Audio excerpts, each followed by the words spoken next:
स्वागत है आपका इस वीडियो में। और आज हम शुरू करने वाले हैं एस्केप स्पीड। ये क्लिप आप देख रहे होंगे तो आपको लग रहा होगा आज रॉकेट साइंस पढ़ने वाले हैं।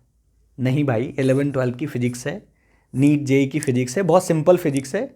इतना रॉकेट साइंस नहीं पढ़ेंगे। हाँ, कुछ बेसिक बातें अपन जानेंगे कि जब किसी सैटेलाइट लॉन्चर को या रॉकेट को अर्थ के फील्ड से बाहर फेंकना हो, है ना, अर्थ के इन्फ्लुएंस एरिया से बाहर निकालना हो कोई यूनिवर्स में, तो उसको कितनी तेज फेंकें ताकि वो अर्थ पर वापस ना आए। आज का टॉपिक है स्किप स्पीड। स्किप मतलब अर्थ के फील्ड से उसको स्किप कराना है, बाहर फेंकना है। ओके, तो यही शुरू करने वाले हैं अपन। डिटेल में समझेंगे कि अगर हम एक बॉल को ऊपर की तरफ उछालें। अच्छा, अभी आप एक बॉल लेते हो, ऊपर की तरफ उछालते हो, है ना, आप ग्राउंड में खड़े हुए एक बॉल ली, ऊपर की तरफ उछाली, क्या होगी? ऊपर तक जाएगी और फिर वापस नीचे आ जाएगी। क्यों? क्योंकि अर्थ अट्रैक्ट कर रही है सर। अब मैंने कहा भाई इस बॉल को बहुत तेज फेंको, इसको बहुत ज्यादा वेलोसिटी दे दो, और इतनी ज्यादा वेलोसिटी दे दो कि ये इतनी ऊपर जाए, इतनी ऊपर जाए, कितनी ऊपर कि फिर ये वापस ना आए, अर्थ के इफेक्ट से ही बाहर चली जाए, अर्थ के ग्रेविटेशनल फील्ड से ही बाहर चली जाए। तो ऐसी स्पीड को हम कहेंगे स्केप स्पीड। और ये बहुत ज्यादा होगी, अपन कैलकुलेट भी करेंगे इसको आज। तो यही अपना आज का टॉपिक है, इसी पर आज डिटेल में बातें होंगी। तो आप अगर देखना शुरू कर दिए हैं तो पेन कॉपी निकालकर बैठ जाइए, और साथ साथ अपन करेंगे। कुछ क्वेश्चंस भी मैं करूंगा, आपको भी दूंगा, इसलिए मैं कह रहा हूं पेन कॉपी लेकर बैठ जाओ। शुरू करते हैं। तो हेडिंग लिख लो, स्केप स्पीड। देखिए, यह है अर्थ, और अर्थ का मास ले लेता हूं मैं कैपिटल एम, और इस अर्थ से मैं एक स्मॉल एम मास को ऊपर की तरफ स्पीड देने वाला हूं। और कितनी स्पीड देने वाला हूं? इतनी ज्यादा स्पीड देने वाला हूं कि अर्थ के ग्रेविटेशनल फील्ड, अर्थ के फोर्स ऑफ अट्रैक्शन वाला जो फील्ड है आसपास, उससे बाहर चला जाए। अच्छा सर, अर्थ के आसपास कहां तक अर्थ का फील्ड है? कहां तक अर्थ का फील्ड है? तो अर्थ का फील्ड कोई डिफाइन नहीं है कि भाई इतने किलोमीटर तक अर्थ का इन्फ्लुएंस है। नहीं नहीं, ये अर्थ का फील्ड इंफिनिटी तक डिस्ट्रीब्यूटेड है। तो आपको इस मास को इतनी ज्यादा स्पीड देनी है कि ये कहां पहुंच जाए? इन्फिनाइट पर पहुंच जाए, अर्थ के इन्फ्लुएंस से बाहर निकल जाए, बहुत दूर पहुंच जाए। इसी की कैलकुलेशन करनी है आज अपने को। चलो भाई, देते हैं इसको स्पीड। मान लीजिए मैंने इसको स्पीड दे दी v। अच्छा, जैसे मैंने इसको v स्पीड दी, ऊपर की तरफ मैंने इसको उछाल दिया, तो सर जब आप इसको v स्पीड दिए होंगे तो आपने क्या दी? इसको काइनेटिक एनर्जी। और बताओ भाई, स्मॉल एम मास को, इस स्मॉल एम मास को हमने अगर v स्पीड दी तो कितनी काइनेटिक एनर्जी दे दी? अरे सर, बड़ी सिंपल सी बात है, आपने इसको काइनेटिक एनर्जी दे दी है ½ mv²। ये रही इसके पास काइनेटिक एनर्जी। अच्छा, अर्थ के फील्ड में है, अभी तो अर्थ के सरफेस पर ही है, तो पोटेंशियल एनर्जी भी होगी। अर्थ के सरफेस पर अगर कोई बॉडी रखी है तो कितनी पोटेंशियल एनर्जी होगी? लिखना आता है अपने को? बिल्कुल सर। अर्थ का रेडियस है r, और ये है स्मॉल एम मास, और यहां आपने सरफेस पर रखा हुआ है, तो इसकी पोटेंशियल एनर्जी जो होगी वो पोटेंशियल एनर्जी होगी -g, दोनों मास लिखते हैं, डिवाइड बाई सेंटर से डिस्टेंस। ये इसके पास है पोटेंशियल एनर्जी। ठीक है सर, काइनेटिक एनर्जी भी हमने दे दी, पोटेंशियल एनर्जी तो अर्थ की वजह से थी उसके पास, क्योंकि अर्थ के फील्ड में है अभी। तो सर टोटल एनर्जी कितनी होगी? टोटल एनर्जी क्या करना है? इन दोनों को कंबाइन कर देना है। तो टोटल एनर्जी क्या होती है? टोटल मैकेनिकल एनर्जी होती है potential energy plus kinetic energy. अच्छा, काइनेटिक एनर्जी कैसी होती है? हमेशा पॉजिटिव। और अर्थ की वजह से जो पोटेंशियल एनर्जी है वो कैसी है? नेगेटिव। ये रही सर टोटल एनर्जी। ओके, अब आपको इसको इतनी काइनेटिक एनर्जी देनी है कि इसको ये चली जाए, ये स्मॉल एम मास चला जाए, और कहाँ पहुँच जाए? इन्फिनाइट पर। कहाँ पहुँचाना है सर? इन्फिनाइट पर पहुँचाना, एट इन्फिनाइट, इतना ऊपर पहुँचा देना है इसको। अच्छा सोचो, जब ये इन्फिनाइट पर पहुँच जाएगा तो ये तो अर्थ के फील्ड से बाहर हो गया, अर्थ के फोर्स ऑफ अट्रैक्शन से बाहर हो गया, तो वहां इसकी पोटेंशियल एनर्जी कितनी हो गई? वहां इसके ऊपर पोटेंशियल एनर्जी हो गई 0। इन्फिनाइट पर पोटेंशियल एनर्जी 0 होती है, पहले भी हमने आपको बताया है। तो आपने जब इसके फोर्स ऑफ अट्रैक्शन से ही इसको बाहर कर दिया तो पोटेंशियल एनर्जी की वैल्यू 0 हो गई।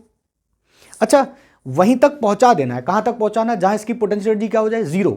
बस वहीं तक पहुंचाना है, वहां चलाना नहीं है। तो सर अगर वहीं तक इसको पहुंचाना है, बस पहुंचाना है, वहां जाके ये भले रुक जाए, बस वहां आप इसको फील्ड से बाहर कर दो, यानी आप इसको इन्फिनिटी पर पहुंचा दो। तो सर वहीं तक पहुंचाना है, तो पहुंचा दिया है, तो काइनेटिक एनर्जी क्या हो गई? वहां जाते जाते 0। वहां चलाना नहीं है, वहां बस वहां जाके पहुंच जाइए। इतना तेज बस आप फेंक दो। तो अब बताइए टोटल एनर्जी कितनी हो गई सर? अब टोटल एनर्जी हो गई दोनों का सम, कौन कौन? पोटेंशियल और काइनेटिक, और पोटेंशियल और काइनेटिक दोनों क्या हो गए? जीरो। तो अब टोटल एनर्जी हो गई जीरो। पहले टोटल एनर्जी है और बाद में टोटल एनर्जी क्या हो गई? जीरो। अच्छा अब एक बात बताओ, आप जब किसी बॉल को ऊपर की तरफ उछालते हो, मोशन होता है, तो पहले वो अर्थ के फील्ड में मोशन कर रहा है, फिर अर्थ के फील्ड से बाहर चला गया, है ना?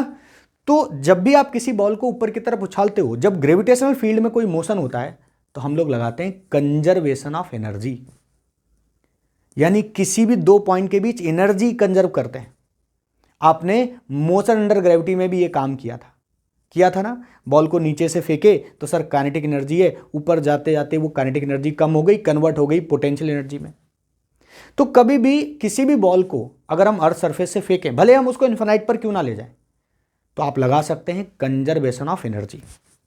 तो अल्टीमेटली हमें क्या लगाना है? Conservation of energy. देखिए conservation of energy, conservation of energy, ये हमें अल्टीमेटली अप्लाई करना है सर। यहां की टोटल एनर्जी और यहां की टोटल एनर्जी क्या कर देनी है? इक्वेट कर देनी है। यहां की टोटल एनर्जी लिखिए, यहां पे पोटेंशियल है, काइनेटिक है। सर पोटेंशियल तो अभी अभी हमने लिखा कितना? -Gm/m/r, और काइनेटिक कितना है?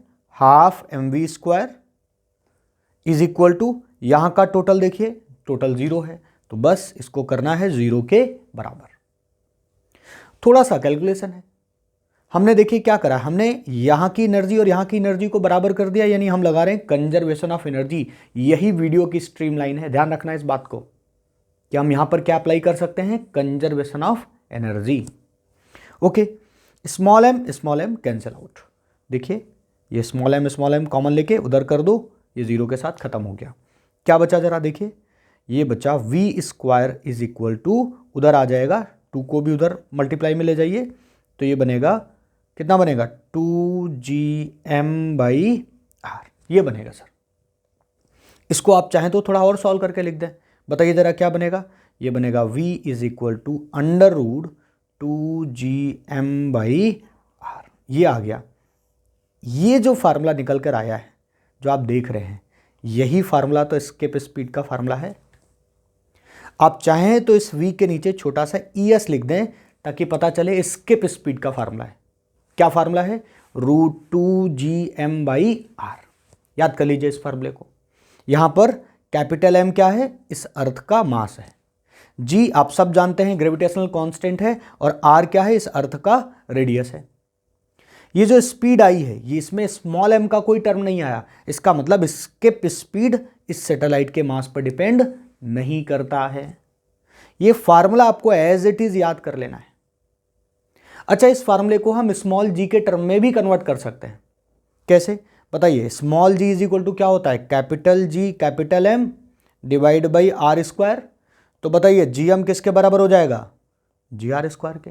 इसको उठाकर आप यहां पर रख दो इसकी जगह, बताइए रखने पर क्या बनेगा? ये यही फार्मूला अपना जो एस्केप स्पीड का फार्मूला है वो बन जाएगा √2 एज इट इज रहेगा, और इसकी जगह आप रखेंगे gr²।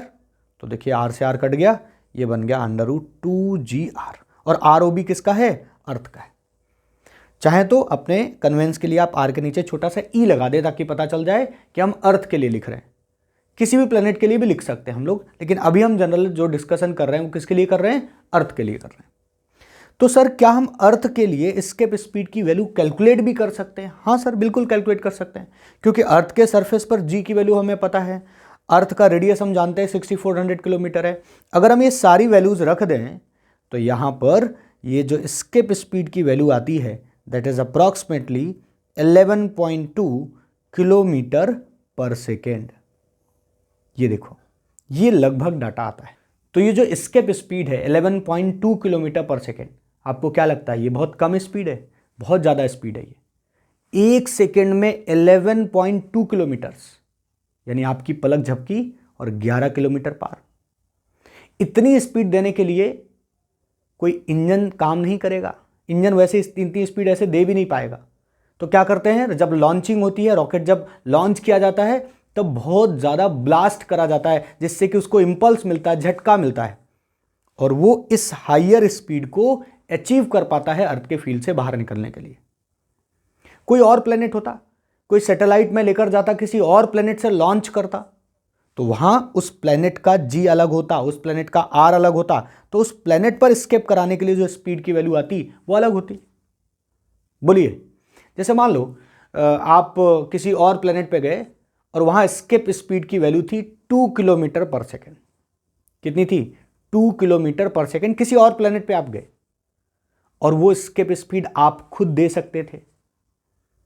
2 किलोमीटर पर सेकेंड आप बॉल उछाल सकते थे, एज्यूम कर लेना आपने को। तो क्या होता, उस प्लेनेट के सरफेस पे आप खड़े होते, हाथ में बॉल पकड़ते और ये लो ऊपर उछाल दी, चली गई बॉल, फिर वापस नहीं आ रही। ऐसे प्लेनेट पे आप रहते होते, जो चीज़ आपको नहीं अच्छी लगती उठाते फेंक दिए, लो वापस नहीं आ रही हो। तो ये प्लेनेट पे डिपेंड करेगा। किसी प्लेनेट की स्केप स्पीड बहुत ज़्यादा होगी, किसी प्लेनेट की स्केप स्पीड बहुत कम होगी। और अपने अपने गोले की कितनी है? 11.2 किलोमीटर पर सेकेंड। आप जब बॉल ऊपर उछालते हो तो आप, ये तो स्पीड बहुत ज़्यादा है, आप तो बहुत कम स्पीड देते हो, तभी तो वो फील्ड से बाहर बाहर क्या इवन थोड़ी हाइट तक जाती है और वापस आपके हाथ पे आती है, क्योंकि फील्ड में ही है यार, फील्ड से बाहर तो नहीं जा रही ना, वो अट्रैक्शन फील्ड में। और स्केप स्पीड कौन सी स्पीड है? वो स्पीड है, इतनी ज़्यादा स्पीड है कि वो फील्ड से बाहर चला जाए, और फील्ड से अगर बाहर चला जाएगा, अट्रैक्शन फील्ड से बाहर निकल जाएगा, तो फिर वापस नहीं आएगा। ओके, तो स्केप स्पीड का फार्मूला आप याद कर सकते हैं, ये दोनों फॉर्मेट में आप इसको लिख लीजिए। ओके, अच्छा एक बात बताइए, यहां खेल किस बात का है? तो यहां खेल है एनर्जी का। भाई आपने जब इस मास को ऊपर की तरफ एनर्जी दी, और इतनी एनर्जी दी कि ये कहां पहुंच गया? ये फील्ड से बाहर निकल गया, यानी इन्फिनिटी पर पहुंच गया। तो सारा खेल तो एनर्जी देने का है। यानी अब हम थोड़ी सी डिटेल चर्चा करेंगे इस एनर्जी के ऊपर। आ जाओ जरा, थोड़ा हम एनर्जी पर बातें कर लेते हैं, क्योंकि खेल ही एनर्जी का है। सर जब हमने इसको ऊपर की तरफ प्रोजेक्ट किया तो हमने इसको क्या दिया? हमने इसको दिया काइनेटिक एनर्जी, है ना। इसके पास ऑलरेडी क्या था? पोटेंशियल एनर्जी तो था ही सर। पहुंचा कहां दिया इसको हमने? इसको हमने इन्फिनिटी पर पहुंचा दिया। अच्छा, यहां और यहां क्या लगाया आपने? Conservation of energy. उसी से तो ये फार्मूला बनाया था। और आप सब लोग अच्छे से जानते हैं कि जो टोटल एनर्जी होती है, टोटल एनर्जी का फार्मूला क्या होता है? काइनेटिक एनर्जी और प्लस पोटेंशियल एनर्जी, यही तो फार्मूला होता है। अच्छा, जब आपने इसको इन्फिनिटी पर पहुंचा दिया था, बस इन्फिनिटी पर पहुंचाया ही था, तो इन्फिनिटी पर टोटल एनर्जी की वैल्यू क्या हो गई थी? 0। यानी ये वाली एनर्जी इन्फिनिटी तक जाते आते क्या हो जानी चाहिए? 0। यानी यहां जो टोटल एनर्जी हो वो यहां आते आते अगर इन्फिनिटी पर पहुंचाना है तो वहां क्या हो जाना चाहिए? 0। अब सोच कर देखो, पोटेंशियल एनर्जी हमेशा कैसी होती है? निगेटिव। मैं लिख देता हूं, पोटेंशियल एनर्जी यहां पर कैसी होती है? पोटेंशियल एनर्जी होती है सर निगेटिव। और काइनेटिक एनर्जी तो हमेशा ही पॉजिटिव होती है। काइनेटिक एनर्जी तो नेगेटिव हो ही नहीं सकती। और देखो, एक वैल्यू है नेगेटिव, एक वैल्यू है पॉजिटिव, और अल्टीमेटली तुम्हें उस टोटल एनर्जी को क्या बनाना है? 0। सोचकर देखो, अगर मुझे टोटल एनर्जी को 0 बनाना है और मेरे पास पोटेंशियल है नेगेटिव और काइनेटिक है पॉजिटिव, यानी मान लीजिए मैं आपसे कह दूं कि बॉडी के पास -100 जूल की पोटेंशियल एनर्जी है, तो कितनी काइनेटिक एनर्जी दो ताकि 0 हो जाए? अरे सर +100 दे देंगे तो 0 हो जाएगा। इसका मतलब सीधा सीधा अपने को ये कंक्लूड कर लेना चाहिए कि अगर आप इस बॉडी को स्केप कराना चाहते हो, फील्ड से बाहर निकालना चाहते हो, यहां तक पहुंचाना चाहते हो इन्फिनाइट तक, तो आप उसको इतनी काइनेटिक एनर्जी दो कि उसकी वैल्यू किसके बराबर हो? उसकी वैल्यू हो पोटेंशियल के बराबर। अरे तभी तो इन दोनों का सम 0 बन पाएगा। तो पहला और इंपॉर्टेंट पॉइंट अपने को लिख लेना चाहिए कि अगर हम स्केप कराना चाहते हैं तो काइनेटिक एनर्जी का जो मैग्नीट्यूड होना चाहिए, the magnitude of kinetic energy should be equal to potential energy. Kinetic होगा पॉजिटिव, पोटेंशियल होगा नेगेटिव, और अल्टीमेटली हो जाएगा 0, और बॉडी क्या कर जाएगी? स्केप कर जाएगी। तो that is the condition for escaping, है ना। ये कंडीशन है स्केप होने की। तो डायरेक्ट इससे पूछा जा सकता है आपसे कोई किसी भी क्वेश्चन में कि बॉडी अभी अर्थ सरफेस पर है, उसके पास -200 जूल की पोटेंशियल एनर्जी है, बताइए कितनी काइनेटिक एनर्जी दें ताकि वो एस्केप कर जाए? कितनी दें? +200 दे दें तो एस्केप कर जाएगा। बोलिए। हाँ सर बिल्कुल। अच्छा एक बात बताइए, अगर मैं आपसे कह दूं कि हमने काइनेटिक एनर्जी की वैल्यू पोटेंशियल एनर्जी की वैल्यू से ज़्यादा दे दी, मान लीजिए हमने काइनेटिक एनर्जी की वैल्यू पोटेंशियल एनर्जी के वैल्यू से, मैग्नीट्यूड से ज़्यादा दे दी, तो क्या होगा? बोलो बोलो, सोचो तो क्या होगा? -100 जूल पोटेंशियल एनर्जी थी उसके पास, हमने +100 नहीं, उससे ज़्यादा दे दिया, +150 दे दिया, यानी ये वैल्यू हमने ज़्यादा कर दी और ये वैल्यू हमने कर दी कम। तो अल्टीमेटली टोटल एनर्जी कैसी बन जाएगी? 0 बनेगी या पॉजिटिव बन जाएगी? सर पॉजिटिव हो जाएगी। और पता, काइनेटिक एनर्जी चाहिए तो पोटेंशियल के बराबर ही थी, लेकिन तुमने तो ज़्यादा दे दी, तो अभी भी ये एस्केप करेगा, लेकिन एक चीज़ केवल बदलेगी, इन्फानाइट पर जाएगी तो अब रुकेगी नहीं, अब वहाँ काइनेटिक एनर्जी 0 नहीं होगी और आगे बढ़ेगी, क्योंकि आपने तो जितनी स्पीड चाहिए थी उससे भी बहुत ज़्यादा स्पीड दे दी आपने, तो ये स्किप तो करेगा ही करेगा, साथ साथ ये इन्फानाइट पर जाकर अपने पास वो स्पीड रखेगा, यानी इसके पास अब यहाँ इस केस में इन्फानाइट पर कुछ ना कुछ काइनेटिक एनर्जी इसके पास होगी। हाँ, इन्फानाइट पर पहुंच गया है तो पोटेंशियल एनर्जी तो जरूर 0 हो जाएगी, क्योंकि फील्ड से बाहर निकल चुके आप। तो अपन दूसरा लाइन लिख लेते हैं, लिख लीजिए नोट्स में, इसको लिखिए, इफ काइनेटिक एनर्जी का मैग्नीट्यूड पोटेंशियल एनर्जी के मैग्नीट्यूड से बड़ा है तो बॉडी स्केप तो करेगी करेगी, स्केप करेगी, इसमें भी स्केप करेगी, इसमें भी स्केप करेगी, लेकिन दोनों में थोड़ा सा फर्क है, इसमें इन्फानाइट पर काइनेटिक एनर्जी क्या हो जाएगी जाके 0, और इसमें इन्फानाइट पे काइनेटिक एनर्जी 0 नहीं होगी, यानी इन्फानाइट पर जाने के बाद भी उसके पास मोशन होगा, वो आगे बढ़ेगा विद सम स्पीड। तो दोनों पॉइंट हैं जिनमें की बॉडी स्केप कर जाएगी। क्लियर है? अच्छा एक और पॉइंट बताना जरा। एक बच्चे ने कहा सर हमने इसको जो काइनेटिक एनर्जी दी उसकी वैल्यू पोटेंशियल से कम रखी। बोलिए, काइनेटिक एनर्जी किससे कम दिया? पोटेंशियल से कम दिया। अरे भैया स्केप कराना था तो बराबर तो देना पड़ेगा, तुमने दे दिया कम, तुमने दे दिया कम, तो अब स्केप नहीं कर पाएगा, अब किसी हाइट तक जाएगा, जैसे आप बॉल उछालते हो वो किसी हाइट तक जाती है और जाने के बाद फिर कहां वापस आ जाती है? अर्थ पे, एक मैक्सिमम पॉइंट तक जाएगी और वापस आ जाएगी। तो सर अब स्केप नहीं हो पाएगा, स्केप कराने के लिए आपको एटलीस्ट बराबर दो, या काइनेटिक एनर्जी की मैग्नीट्यूड है वो पोटेंशियल से ज़्यादा रखो। तो दीज आर 3 पॉइंट्स, ये 3 पॉइंट्स हैं जो तुम्हें याद रखने चाहिए। या आप इस बात को ऐसे भी याद रख सकते हो कि सर स्केप करने के लिए जो टोटल एनर्जी है वो 0 के बराबर हो, या ये भी कह सकते हो कि तब भी स्केप करेगा जब टोटल एनर्जी की वैल्यू 0 से बड़ी हो। ये कंडीशन है स्केप कराने की, ठीक है? यानी टोटल एनर्जी जब पॉजिटिव होगी या 0 से बड़ी होगी तो ही स्केप होगा। अगर टोटल एनर्जी अर्थ सरफेस पर कैसी है, अगर टोटल एनर्जी की वैल्यू अर्थ सरफेस पर 0 से छोटी है, यानी अगर टोटल एनर्जी नेगेटिव है, तो वो स्केप नहीं कर पाएगा, वो कुछ हाइट तक जाएगा और कुछ हाइट तक जाने के बाद अर्थ पे ही मजबूरन उसको वापस आना पड़ेगा। तो जो टिक लगे हैं ये कंडीशंस हैं स्किप कराने की, और जो क्रॉस लगे हैं ये बता रहा है कि इस कंडीशन में ये स्किप नहीं कर पाएगा। तो सारा खेल एनर्जी का है, इसलिए ये इंपॉर्टेंट पॉइंट्स हैं, इनको नोट कर लीजिए, करिए आराम से, स्क्रीन रोकर कर लो, आगे बढ़ते हैं। तो इसके वेलोसिटी के फार्मूले को थोड़ा और डिटेल में जानने की कोशिश करते हैं। अभी आपने एनर्जी का खेल देखा, अब हम इस फार्मूले में कैसे और क्वेश्चंस बनते हैं उनके बारे में बात करते हैं। ये रहा फार्मूला, थोड़ा बात कर लेते हैं इस बारे में। ये देखिए, ये जब आप इसको फेंकते हैं ऊपर की तरफ, आप एस्केप स्पीड देते हैं, तो ये आता है अपने पास फार्मूला, और इसमें कैपिटल एम क्या है? उस प्लेनेट का मास है, आर क्या है? उस प्लेनेट का रेडियस है जिस प्लेनेट से आपने बॉल को फेंका है, प्रोजेक्ट किया है, जिसकी आपने एस्केप स्पीड लिखी है। ओके, जैसे मान लो मैं आपसे कह दूं कि तुम किसी और प्लेनेट पे चले जाओ, एक ऐसे प्लेनेट पे चले जाओ जहां मास तो अर्थ जैसा है बट रेडियस अर्थ के जैसा नहीं है, वो प्लेनेट अर्थ से छोटा है, आधी रेडियस का है, तो वहां एस्केप स्पीड कुछ और आएगी। तो अर्थ के साथ आप उसको कंपेयर कर सकते हैं कि बताइए अर्थ पर अगर 11.2 किलोमीटर है तो उस प्लेनेट पे कितनी होगी। कंपैरिजन बेस्ड क्वेश्चंस इस पे खूब बनते हैं, वो रेडियस को 4 टाइम कर देगा, रेडियस को हाफ कर देगा, मास को हाफ कर देगा, डेंसिटी को डबल कर देगा। तो अगर ऐसे कंपैरिजन बेस्ड क्वेश्चन बनेंगे तो हैंडल करने का क्या तरीका होगा, इसी पर बात करते हैं अपन।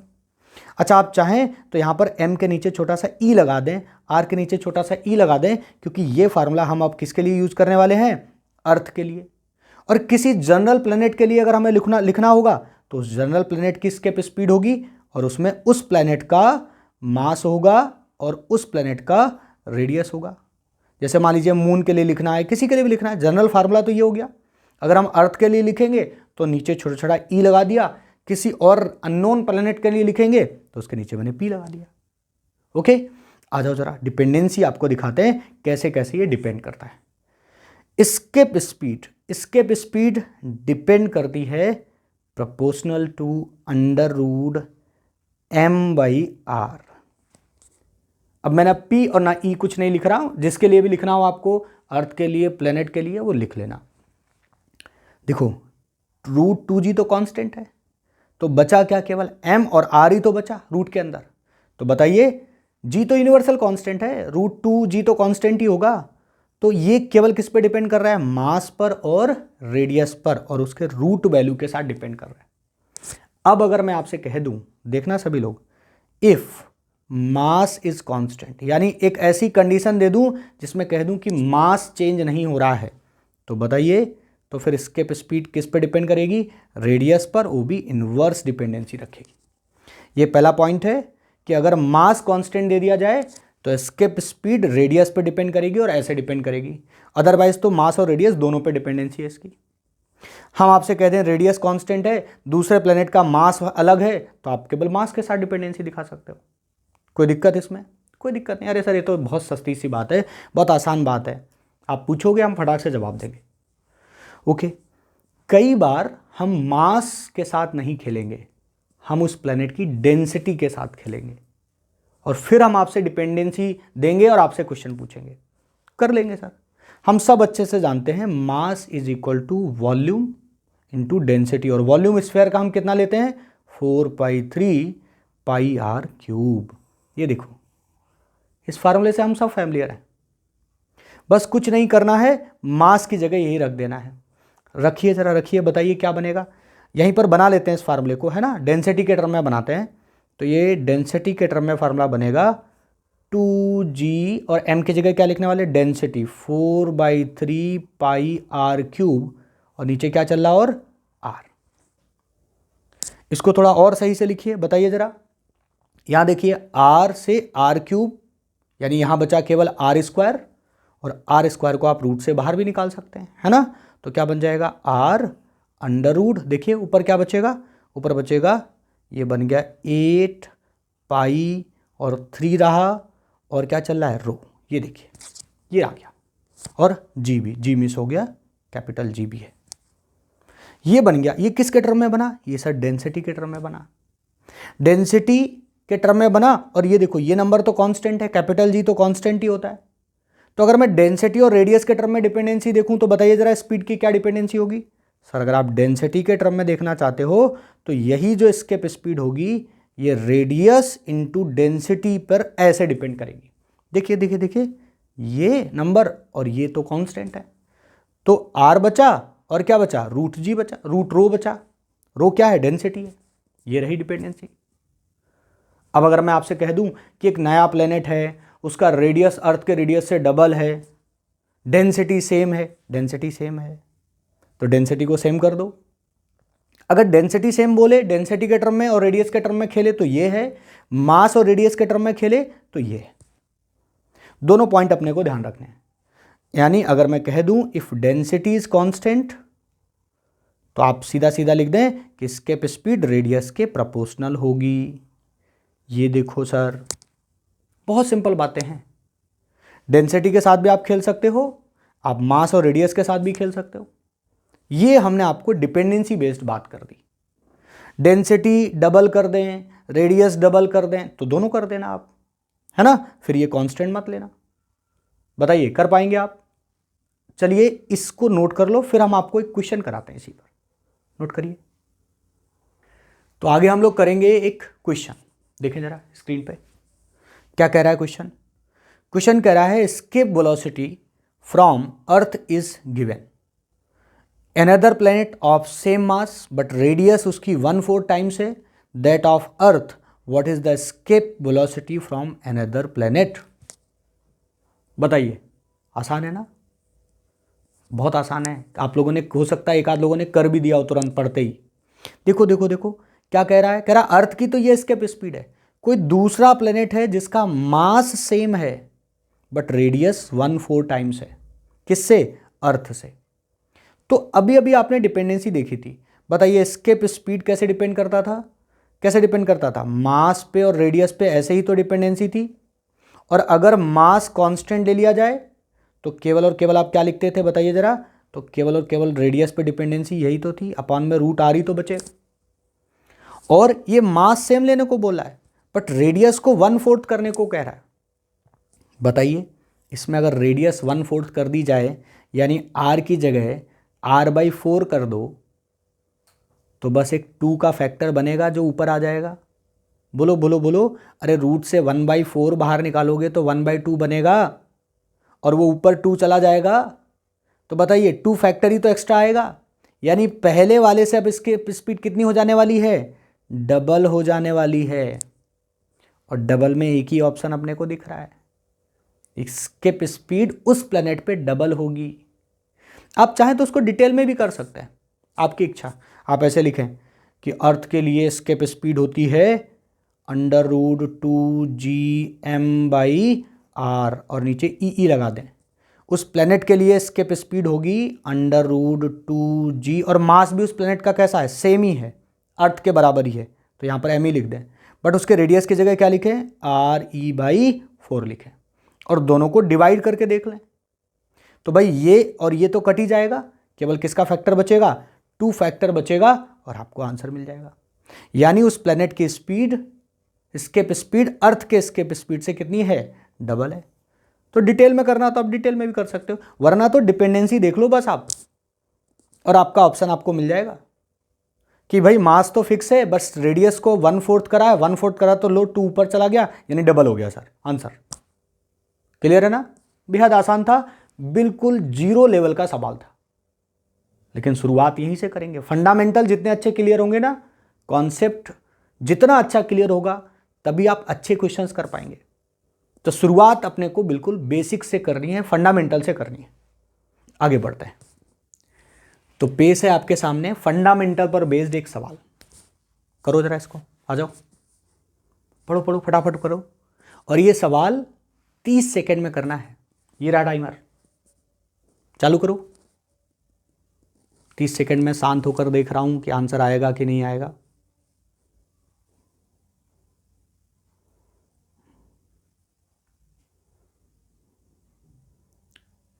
करिए करिए, देखने से काम नहीं चलेगा, करना पड़ेगा, करो।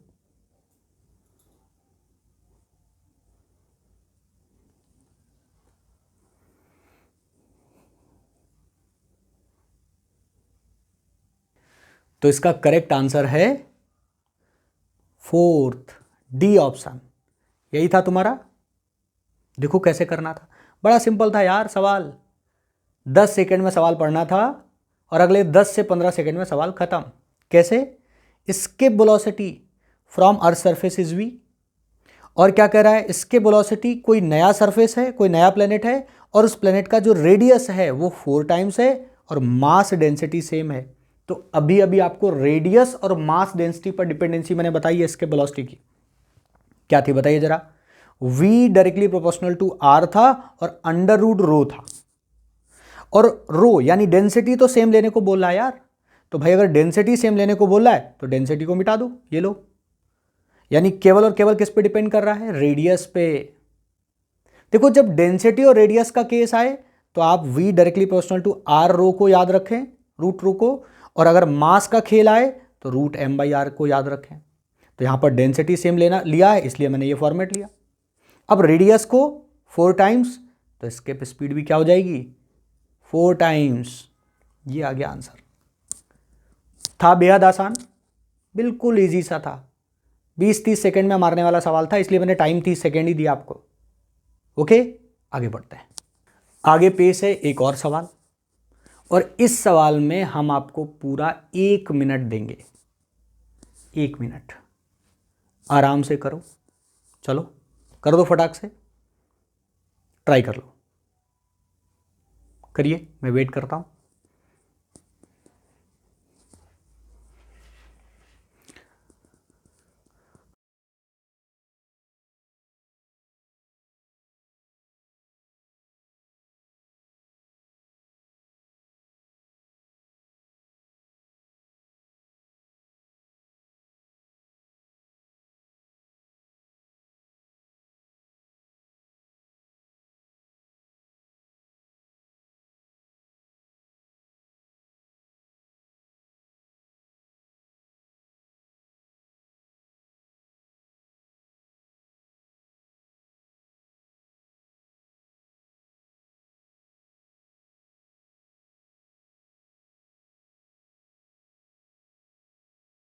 तो इसका करेक्ट आंसर है ए।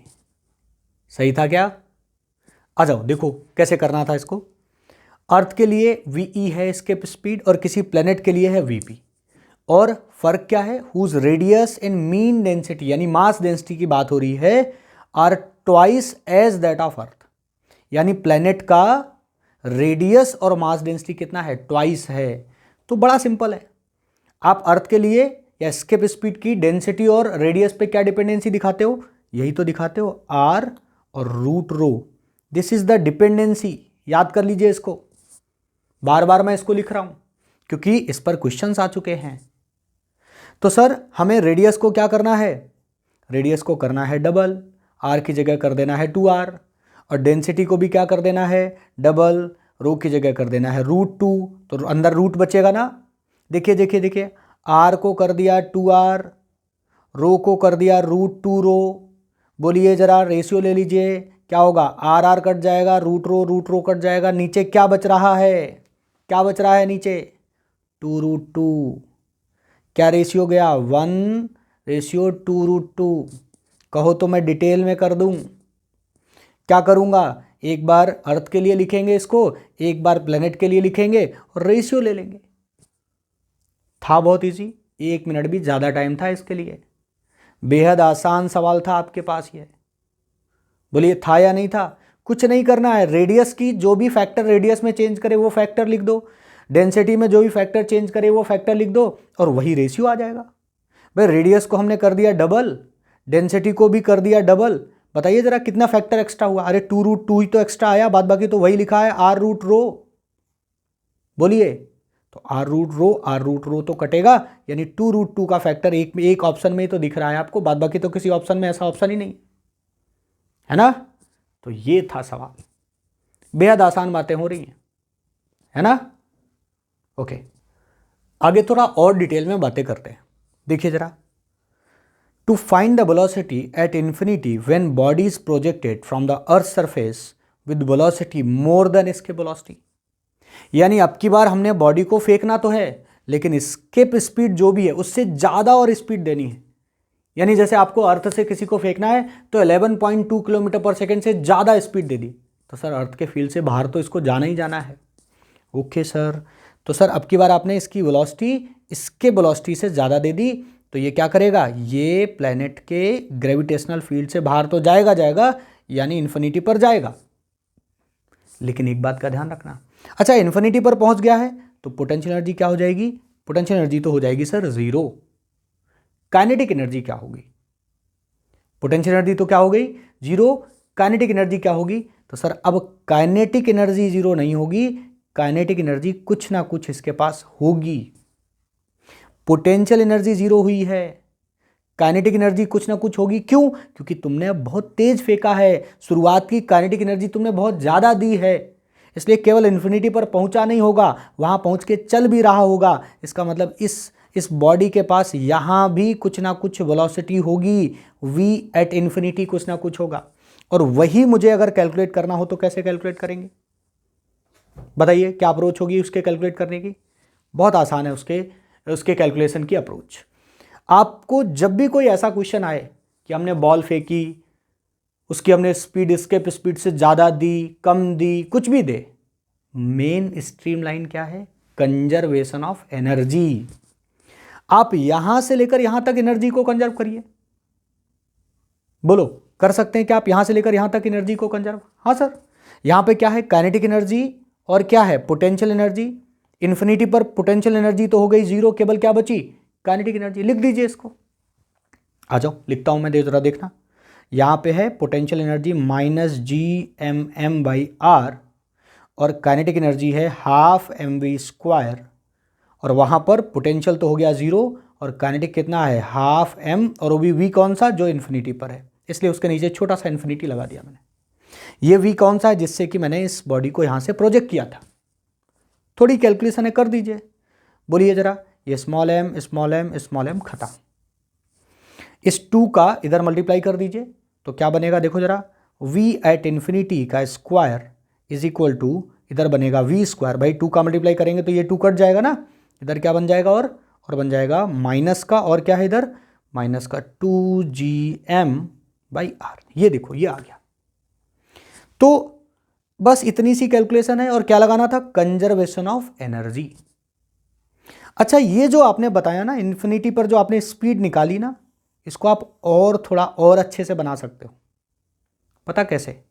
क्योंकि हमने अभी अभी एक स्केप स्पीड का फार्मूला तो देखा है। कितना देखा है? √2Gm/r। यानी जहां 2Gm/r रखा है वहां मैं v स्केप का स्क्वायर लिख सकता हूं। अरे भाई इसको दोनों तरफ स्क्वायर कर दो तो बताओ v स्केप का फार्मूला क्या बनेगा? स्क्वायर का फार्मूला क्या बनेगा? 2Gm/r बनेगा कि नहीं बनेगा? तो आप याद तो ऐसे रखो कि हमें लगाना कंजर्वेशन ऑफ एनर्जी है, लेकिन आप इसको और अच्छा लिख सकते हो। कैसे लिख सकते हो? देखो जरा, v एट इन्फिनिटी का square is equal to v² minus v escape वाला स्क्वायर। ये देखो ये बन गया फार्मूला। ये देखिए, आप इसको याद भी रख सकते हैं। बोलिए। अच्छा, अगर आपने यहां से स्केप स्पीड, जो भी आपने इसको स्पीड दी वो स्केप स्पीड के बराबर ही दे दी, तो इन्फिनिटी पर वेलोसिटी क्या आ जाएगी? जीरो। बोलो, बस ये ध्यान रखना। अच्छा, ऐसा फॉर्मेट क्यों याद रखना सर मुझको? ये फॉर्मेट क्यों आप लिखा रहे हैं? इसलिए लिखा रहे हैं क्योंकि कई क्वेश्चन में डायरेक्ट हम आपसे कहेंगे कि हमने बॉडी को जो वेलोसिटी दी है वो स्केप स्पीड से डबल दी है, तो सीधा बस यहाँ डबल यानी 2VES लिख देना, बस डायरेक्ट आंसर आएगा एक लाइन में। इसलिए मैं कह रहा हूं इसको याद कर लीजिए। इन्फानाइट पे speed is equal to v² minus vs², और vs क्या है? स्केप स्पीड, और v कौन है? वो स्पीड जिससे हमने इसको प्रोजेक्ट किया है। डायरेक्ट आप इस लाइन को याद रख सकते हैं, काम आएगा आपको। लिख लीजिए इसको। अच्छा, अगर बॉडी को फेंका जाए लेकिन उसकी स्पीड स्केप स्पीड से कम रखी जाए, तो सर ये तो अर्थ के फील्ड को पार ही नहीं कर पाएगा, कुछ हाइट तक जाएगा और वापस आ जाएगा। तो अगर क्वेश्चन आपसे कहे कि बताओ वो कितनी हाइट तक गया, ये कैलकुलेट करके बताओ, यहां तक पहुंच पाएगा? यहां आते आते उसकी वेलोसिटी क्या हो जाएगी? जीरो। बट यहां पोटेंशियल एनर्जी होगी उसके पास, है ना? पोटेंशियल एनर्जी अब जीरो नहीं होगी, काइनेटिक एनर्जी बशर्ते वहां पर क्या हो गई? जीरो। ये तो सिंपल वो वाला केस हो गया बॉल उछालने वाला, कि बॉल आपने उछाली बट उसकी स्पीड आपने कम रखी, तो फील्ड के बाहर तो जाएगा नहीं, फील्ड में रहेगा, और फील्ड में रहेगा तो पोटेंशियल एनर्जी तो होगी, और मैक्सिमम पॉइंट पर जब पहुंचेगा तो वहां वेलोसिटी जीरो हो जाएगी, काइनेटिक एनर्जी भी जीरो हो जाएगी। कैसे निकालेंगे सर ये एच? कुछ नहीं करना, बहुत सिंपल अप्रोच है। जहां से फेंके थे वहां की टोटल एनर्जी और जहां पहुंचा वहां की टोटल एनर्जी, दोनों एनर्जीज को बराबर कर देना, बस दैट्स ऑल। क्या लगाना है? Conservation of energy. सिंपल सा। ज़्यादा स्पीड से स्केप से फेंके तो भी कंजर्वेशन ऑफ एनर्जी, कम से फेंके तो भी कंजर्वेशन, और स्केप के बराबर फेंके तो कंजर्वेशन से ही तो फार्मूला बनाया था मैंने। यानी आज के वीडियो का मेन स्ट्रीम लाइन अगर पूछी जाए तो कंजर्वेशन ऑफ एनर्जी है सर। अब बारी है एक सवाल की, देखो जरा स्क्रीन पे। क्वेश्चन क्या कह रहा है? हमने पार्टिकल को प्रोजेक्ट किया, बट हमने जो उसको स्पीड दी वो kVe दी, और k की वैल्यू लेस देन 1 है। लेस देन 1 मतलब समझ रहे हो? 0.5, 0.2 या हाफ। तो इसका मतलब आपने उसको स्केप स्पीड से, जैसे मान लीजिए मैं k की वैल्यू ले लूँ हाफ, लेस देन 1 लेना है, तो बताइए जरा v की वैल्यू उस समय क्या आ जाएगी? VE/2 आएगी। यानी आपने उसको स्केप स्पीड से कम स्पीड देकर फेंका है। क्वेश्चन कह रहा है, ध्यान से पढ़ो इसकी language. Particle of mass m is projected with the v velocity और v is equal to kVe दिया गया, और जो k है वो लेस देन 1 है। From the earth surface. V क्या है, एस्केप वेलोसिटी है। बताइए वो कितनी हाइट तक जाएगा, कितनी हाइट तक पहुंचेगा, क्या लगाना है, कंजर्वेशन ऑफ एनर्जी। मैंने कंजर्वेशन ऑफ एनर्जी पर स्पेशली अलग से पढ़ाया हुआ है, अगर आप देखोगे सीक्वेंस में तो आपको कंजर्वेशन ऑफ एनर्जी दिखेगा, और वहां मैंने ये क्वेश्चन पिक भी करा है, उठाया भी है मैंने, ये ऐसा ही वैरायटी उठाई है, भले डाटा ये ना हो। और आप यहां पर भी आराम से कर सकते हो, आज के लेक्चर में भी आप आराम से कर सकते हो। क्या लगाना है, कंजर्वेशन ऑफ एनर्जी। रोक लो स्क्रीन और लगाओ, उठा लो कॉपी, आलस मत करो भाई, करना पड़ेगा, है ना। अगर अच्छे नंबर लाने हैं और अच्छे से सीखना है तो आपको मास्टर के साथ साथ खुद भी क्वेश्चन करने पड़ेंगे। ऐसे आप रजाई में घुसे घुसे वीडियो देख लिए, हो गया वन शॉट, हो गया चैप्टर तैयार, ऐसे नहीं चलेगा, करना पड़ेगा यार। करो, अभी करो, चलो शुरू हो जाओ, रुको स्क्रीन और करो तुरंत। अगर आपने सही से देखा सुना तो हो गया होगा, नहीं हुआ तो देख लो जरा। यहां से हमने फेंका, स्पीड रखी KVE, और ऊपर जाते जाते स्पीड क्या हो गई, मैक्सिमम हाइट पर 0, कंजर्वेशन ऑफ एनर्जी लगा रहा हूं। यहाँ की टोटल एनर्जी लिखो जरा, बताइए जरा यहाँ की टोटल एनर्जी कितनी आएगी। A पॉइंट पर टोटल एनर्जी लिख रहा हूँ, देखना सभी लोग। सर काइनेटिक एनर्जी होगी ½ mv², और V की जगह क्या लिखना है, KVE इसका स्क्वायर। और पोटेंशियल एनर्जी कितनी होगी, -gmm/r। r क्या है, अर्थ का रेडियस। और जब हाइट पर गया तो काइनेटिक एनर्जी तो 0 हो गई, काइनेटिक एनर्जी मैक्सिमम हाइट पर क्या हो गई, 0। केवल क्या बची यहाँ पर, पोटेंशियल एनर्जी। और यहाँ की पोटेंशियल एनर्जी कितनी लिखेंगे, -gmm/, और डिस्टेंस कितनी, अब सेंटर से देखो जरा, अब डिस्टेंस है सेंटर से r+h। ये देखो ये आ गई यहाँ पर, ठीक है। ये देखिए हमने यहाँ पर बाद की टोटल एनर्जी पहले की टोटल एनर्जी को कर दिया बराबर। कोई दिक्कत, कोई दिक्कत नहीं सर।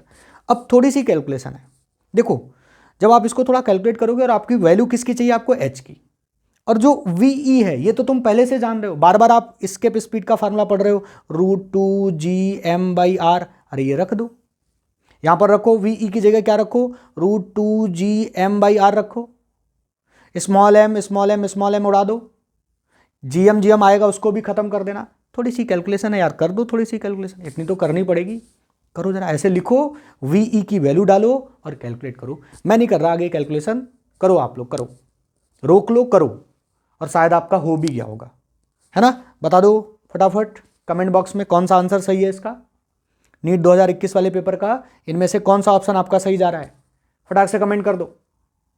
तो पेश है आपके सामने एक और सवाल, पढ़ो जरा इस क्वेश्चन को, पढ़ो क्या कह रहा है क्वेश्चन। क्वेश्चन कह रहा है for a satellite escape velocity is 11 km/s। If the satellite is launched at an angle, कितना एंगल दे रखा है उसने, 60 डिग्री विद द वर्टिकल। तो बताओ अब उसकी एस्केप स्पीड कितनी होगी। यानी जो तुम अभी तक पढ़ते रहे 11.2, इसने 11 किलोमीटर बोला तो अपन 11 किलोमीटर ले लेंगे, लेकिन अगर उसको 60 डिग्री पर फेंका जाए। अच्छा मुझे बताओ, अभी तक तुमने जितने भी मास फेंके वो ऐसे वर्टिकली ऊपर की तरफ फेंकते थे, अब मैं आपसे क्या कह रहा हूं, उसको वर्टिकल से कितने डिग्री पर फेंकना है। देखिए मैं फिगर बना देता हूं, अब आपको उस मास को वर्टिकल से 60 डिग्री पर फेंकना है। तो बताओ क्या इसके वेलोसिटी होगी, वही रहेगी या बदल जाएगी, सोचो जरा, बताइए। अब इसको एस्केप कराना है, कितनी स्पीड दे दें। अगर नॉर्मली ऊपर की तरफ उछालते थे तो कितनी एस्केप स्पीड होती थी, 11। बोलो जरा क्या होगा, क्वेश्चन समझ गए, रोक लो स्क्रीन और करो, देखते हैं आपका क्या जवाब आता है। रुको और करो, आसान है, बड़ी आसान कैलकुलेशन है इसकी, हो जाएगा आपसे, करो।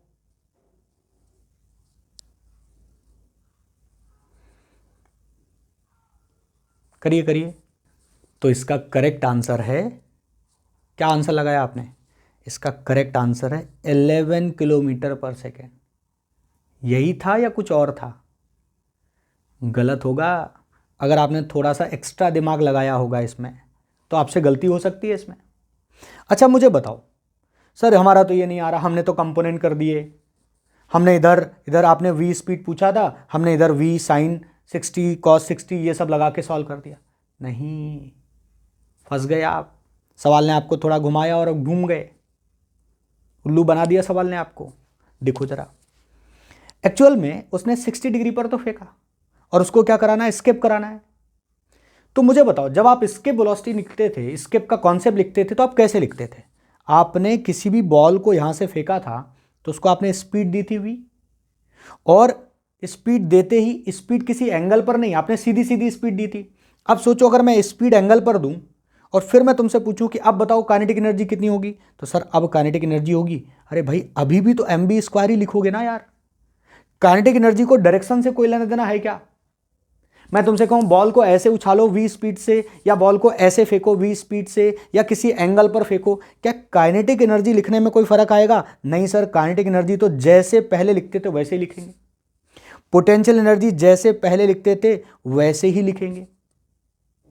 बताइए, तो सॉल्व करने पर एस्केप स्पीड का आंसर भी तो वही आएगा पहले वाला। और पहले कितना लेने को बोल रहा है? 11 किलोमीटर पर सेकेंड। 11 किलोमीटर पर सेकेंड लेने को बोल रहा है, तो मेरा आंसर 11 किलोमीटर पर सेकेंड ही आएगा। एंगल से कोई लेना देना नहीं है इसका। हाँ, थोड़ा सा फर्क होगा। देखो, अगर आप एंगल पर फेंकोगे तो भी ये फील्ड से बाहर जाएगा, बट इसका पाथ स्ट्रेट नहीं होगा। आप पाथ कुछ इसका ऐसे देखो, कुछ पैराबोला लेता हुए ये बाहर जाएगा। पहले कैसे जाता था? पहले से सीधा सीधा इन्फिनाइट पे पहुंच जाता था, अब ये कुछ पैराबोलिक पाथ लेते हुए ऐसे बाहर जाएगा। हाँ, पाथ में फर्क आएगा, बट स्पीड की वैल्यू में कोई फर्क नहीं आएगा। इसलिए बार बार स्पीड बोला जा रहा है। इस बात को नोट डाल के लिए लिख लो कहीं पर, वरना तुम ये छोटा सा ही सवाल है, तुम गलती कर दोगे। यहां थीटा हम कुछ भी दे दें उससे इसका कोई लेना देना नहीं है, क्योंकि काइनेटिक एनर्जी तो हम वैसे ही लिखेंगे, पोटेंशियल एनर्जी हम वैसे ही लिखेंगे, और पहुंचाना कहाँ? इन्फिनिटी पर, तो वहां टोटल एनर्जी हो जाएगी 0। और फिर सॉल्व करोगे तो v की वैल्यू फिर से वही आ जाएगी √2gm/r। उसमें एंगल का कोई लेना देना नहीं आएगा। बिल्कुल सिंपल। लिख लो इस बात को, नोट कर लो इसको कॉपी पे। एक लास्ट एग्जांपल और बस। देखो जरा, हम अगर आपसे कह दें कि मेरे पास 2 मासेस हैं, देखिए यहां पर एक मास हम आपसे कह दें m1 है, कोई एक प्लेनेट है m1 मास का, और कोई एक प्लेनेट है m2 मास का। और अब की बार हम आपसे कहें कि मुझे एक सैटेलाइट या एक स्मॉल m मास इन दोनों के बीच से प्रोजेक्ट करना है, फेंकना है विद स्पीड v, और इतनी स्पीड देनी है ताकि ये इन दोनों के इन्फ्लुएंस से बाहर चला जाए। यानी अभी तक जो आप सीख रहे थे उसमें आप किसी एक प्लेनेट से फेंकते थे, अब मैं क्या कह रहा हूं, ये 2 प्लेनेट हैं और आप उसको इतनी स्पीड दो बीच में रखकर। चलिए मैं आपको डाटा भी दे देता हूं यहां पर कि मान लीजिए इनके बीच का सेपरेशन हम दे दें आपको कि ये बीच का सेपरेशन 2D है, जैसा क्वेश्चन ने कहा D ले लेते हैं, चलो, है ना। ये वैसे ही वैरायटी का एक क्वेश्चन भी है, आप इसकी लैंग्वेज पढ़ सकते हो। तो हमने यहां पर ये 2 प्लेनेट लिए और 2 प्लेनेट के बीच का सेपरेशन ले लिया D, और D काफ़ी बड़ा है, ठीक है, लार्ज सेपरेशन है। और ऐसे मान सकते हैं आपकी एक को हमने बोल दिया ये हमारा सन है और ये हमारा अर्थ है, ऐसे दो बड़े बड़े मासेस, ठीक है, कोई भी 2 बड़े बड़े मासेस ले सकते हैं, बशर्ते उनके बीच का सेपरेशन लार्ज लेना पड़ेगा। और हमने बीच में एक छोटा सा स्मॉल m मास रखा और इसको हमने फेंका, और हम आपसे पूछ रहे हैं बताओ कितनी स्पीड दें ताकि ये दोनों के इन्फ्लुएंस से बाहर चला जाए, कहीं इन्फिनिटी पर चला जाए, ऐसी जगह चला जाए जहां ना इसका इन्फ्लुएंस हो ना इसका इन्फ्लुएंस हो। क्या अप्रोच लगाओगे आप, बताओ? बड़ा सिंपल। हमने आपको आज के वीडियो का स्ट्रीमलाइन बोला। जब भी कहीं ऐसा बोला जाए कि इसकी जो एस्केप स्पीड है वो निकालो, तो क्या लगाना? Conservation of energy. यहाँ की टोटल एनर्जी लिखो और इसको फेंक के देना कहाँ है, कहाँ पहुँचाना है? इन्फिनिटी पर, वहाँ की टोटल एनर्जी लिखो। अच्छा, जब आप इसको स्पीड दे दोगे, इन्फिनिटी पर पहुँचा दोगे, तो वहाँ इसकी स्पीड बस वहीं पहुँचाना है। अगर वहीं पहुँचाना है तो वहाँ काइनेटिक एनर्जी क्या हो गई? 0। वहाँ तक पहुँच जाए, वहाँ चलाना नहीं है, और इन्फ्लुएंस से बाहर है इसलिए वहाँ पोटेंशियल एनर्जी क्या हो गई? 0। लेकिन जब आप फेंके थे तो काइनेटिक भी होगी और पोटेंशियल भी होगी, और अब तो पोटेंशियल दोनों की वजह से होगी, पहले तो एक ही प्लेनेट की वजह से होती थी। बताइए जरा कितनी काइनेटिक होगी यहाँ पर? यहाँ पर अगर आपसे पूछूं कि काइनेटिक एनर्जी होगी, तुम कहोगे हाँ, पोटेंशियल एनर्जी होगी, तुम कहोगे हाँ। बोलो जरा ए पॉइंट पर या ओ पॉइंट पर क्या काइनेटिक एनर्जी होगी और पोटेंशियल एनर्जी होगी, लिख कर दिखाओ जरा। लिख देंगे सर, कोई बड़ी बात नहीं है, 12 mv² काइनेटिक हो गई। और पोटेंशियल एनर्जी लिखते समय ध्यान रखना आप दोनों की वजह से है, इसलिए -g m1/m, है ना, m1 यानी पहला वाला मास और ये स्मॉल m, दोनों मास ले लिया मैंने, और बीच का सेपरेशन जो भी दिया जाए, जैसे मान लो मैंने ये d दे दिया, मिड पॉइंट दे दिया, तो ये सेपरेशन हो गया d/2। कुछ भी सेपरेशन हो सकता था, यहाँ से अगर तुम्हें दे दिया जाए R1 सेपरेशन और यहाँ से सेपरेशन दे दिया जाए R2, तो आप फार्मूले में यहाँ क्या डालते R1। और ये देखो ये किसकी वजह से लिखी पोटेंशियल एनर्जी, पहले वाली की वजह से, दूसरे वाली की वजह से भी तो है इसके ऊपर पोटेंशियल एनर्जी, कितनी है उसको भी लिख दो प्लस करके, -G(m2)(m)/R2।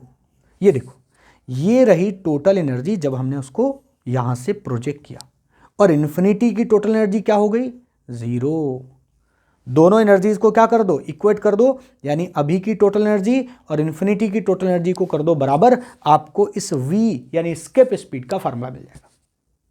That was the concept. मैं आगे कैलकुलेशन नहीं कर रहा क्योंकि थोड़ी सी कैलकुलेशन है बस, और कुछ नहीं है। अल्टीमेट कॉन्सेप्ट क्या है, क्या है अल्टीमेट कॉन्सेप्ट, एनर्जी कंजर्व करनी है, बस इतनी सी बात है। अब आपके सामने एक सवाल रख देता हूं, जाते जाते कर देना और आंसर दे देना, बस आराम से मजे करना। ये लो आपके सामने एक सवाल, पढ़ लो जरा, जेईई मेंस का क्वेश्चन है, पढ़िए पढ़िए आराम से, स्क्रीन रोककर पढ़िए, समझिए क्या क्या कह रहा है, और थोड़ी कैलकुलेशन है उस कैलकुलेशन को करिए, लगाइए कंजर्वेशन ऑफ एनर्जी, लिखिए पोटेंशियल एनर्जी और काइनेटिक एनर्जी, और इन चारों में से अपना सही और सटीक जवाब कमेंट बॉक्स में लिखिए। अगर आप अभी तक देख रहे हैं शुरू से लेकर तो आपका बहुत बहुत धन्यवाद। आप पेशेंस के साथ अगर चीज़ें कर रहे हैं तो डेफिनेटली आप सिलेक्ट होंगे और सब कुछ बहुत अच्छा होगा। Thank you very much. Screen रोककर इसको देख लो, देखो जरा स्क्रीन रोककर, आराम से करो, कहीं जाओ मत, पहले कर लो, लास्ट सवाल है, करके जाओ, करो।